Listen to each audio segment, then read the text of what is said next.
শেখ হাসিনার পতন আন্দোলনে ক্যাটালিস্ট হিসেবে কাজ করেছে জামায়াতে ইসলামীর ছাত্র সংগঠন বাংলাদেশ ইসলামী ছাত্র শিবির, যার প্রমাণ মেলে পরবর্তীতে বৈষম্য বিরোধী ছাত্র আন্দোলনের কেন্দ্রীয় সমন্বয়কদের রাজনৈতিক পরিচয় প্রকাশের পর, যেখানে দেখা যায় 152 জন সমন্বয়কের 108 জনই শিবির সংশ্লিষ্ট।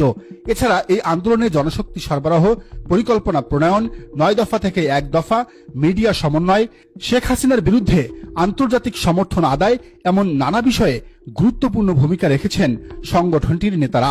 সে সময় কৌশলের অংশ হিসেবে প্রকাশ্যে না এলেও পরবর্তীতে এসব বিষয় নিয়ে ব্যাপক আলোচনা হয়েছে সামাজিক যোগাযোগ মাধ্যমে। আল জাজিরার সাংবাদিক জুলকারনাইন সাইরের লেখাতেও উঠে এসেছে শিবিরের নেপথ্যে থাকার নানা গল্প কাহিনী।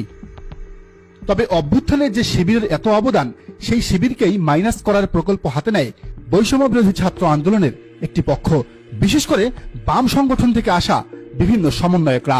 সংগঠনটির সাবেক ও বর্তমান নেতাদের ভূমিকাকে খাটো করে প্রচার প্রচারণা চালায় তারা। পাল্টা জবাব দিতে গিয়ে শিবিরের সাথে যোজন যোজন দূরত্ব তৈরি হয় বৈষম্য বিরোধী ছাত্র আন্দোলন ও নাগরিক কমিটির নেতাদের, যা প্রকাশ্যে আসে ছাত্রদের নতুন দল নাগরিক পার্টির আত্মপ্রকাশের কিছুদিন আগে। বিষয়টি এমন পর্যায়ে চলে যায় যে শেষ পর্যন্ত নতুন দলে আর জায়গা হয়নি সাবেক শিবির নেতাদের।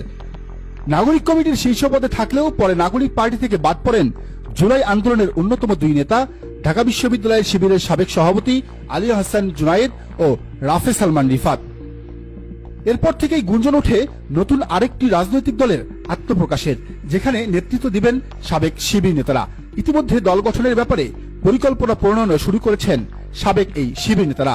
এই দলের শীর্ষ নেতৃত্বে ঢাকা বিশ্ববিদ্যালয় শিবিরের সাবেক 2 সভাপতি আলী আহসান জুনায়েদ ও রাফে সালমান রিফাতের পাশাপাশি প্রধান পৃষ্ঠপোষক হিসেবে থাকতে পারেন ঢাকা বিশ্ববিদ্যালয় শিবিরের সাবেক আরেক সভাপতি মির্জা গালিব। কেন্দ্রীয় কমিটিতে থাকতে পারেন জুলাই আন্দোলনের অন্যতম মাস্টারমাইন্ড সাদিক কায়েম। দলের তৃণমূল কমিটিতে সাবেক শিবির ছাড়াও থাকবেন তরুণ ও বিভিন্ন পেশার মানুষরা। দলটির আদর্শ হবে মধ্য ডানপন্থী, ইসলামী জাতীয়তাবাদ হবে এর মূল ভিত্তি। সাবেক শিবিরদের নতুন দল দেশের রাজনীতিতে আসলে তা ব্যাপক জনপ্রিয়তা পাবে বলে মনে করেন সংশ্লিষ্টরা, কারণ এই দলটির শীর্ষে থাকা ব্যক্তিরা একই সাথে মেধাবী, সচ্ছল ও উদার মনা, ফলে সাধারণ মানুষের দল হিসেবে খুব ভালো অবস্থান তৈরি করতে পারবেন তারা। এদিকে নতুন এই দলের আত্মপ্রকাশ ঘটলে তা নাহিদ ইসলামের দল নাগরিক পার্টির জন্য আত্মঘাতী হবে বলে মনে করেন কেউ কেউ।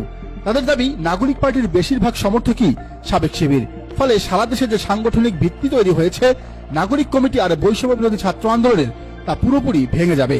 আর এক্ষেত্রে এগিয়ে থাকবে সাবেক শিবিরদের নতুন দল।